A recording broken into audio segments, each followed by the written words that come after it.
Alam mo ba na ang pawis mismo ay halos walang amoy? Kung ganoon, bakit may mga taong nagkakaroon ng body odor o tinatawag na putok? Maraming tao ang nag-aakala na ang pawis ang direktang sanhi ng mabahong amoy sa katawan.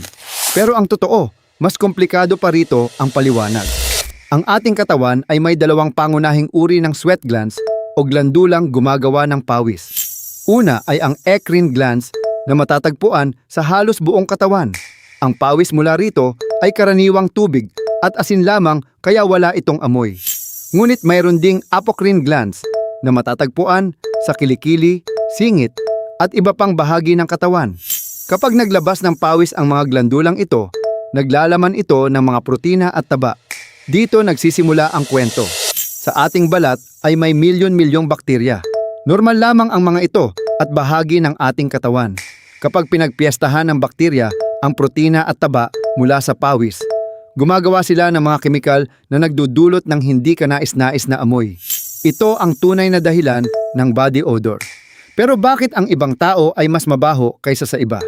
Una, may kinalaman dito ang genetics o namamanang katangian. May mga taong ipinanganak na may mas kaunting glandula na nagdudulot ng body odor, habang ang iba naman ay mas marami. Pangalawa, nakakaapekto rin ang pagkain.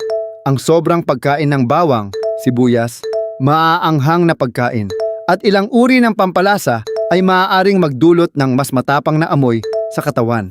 Pangatlo, mahalaga rin ang kalinisan. Kapag hindi regular ang pagligo o pagpapalit ng damit, mas dumadami ang bakterya na sanhi ng mabahong amoy. Pang-apat, maaaring makaapekto rin ang stress.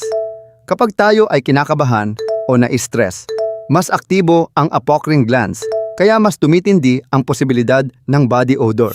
May mga pagkakataon ding ang matinding body odor ay maaaring konektado sa ilang kondisyon sa kalusugan. Kaya kung biglang nagbago ang amoy ng katawan o sobrang lakas nito kahit malinis naman ang isang tao, mabuting magpakonsulta sa doktor. Paano naman ito maiiwasan?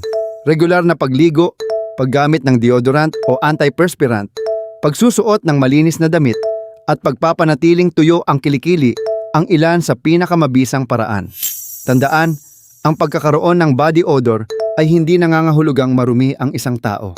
Minsan, ito ay bahagi lamang ng natural na proseso ng katawan at maaaring maimpluwensyahan ng genes, pagkain at kapaligiran. Sa huli, mahalagang pangalagaan natin ang ating kalinisan at kalusugan.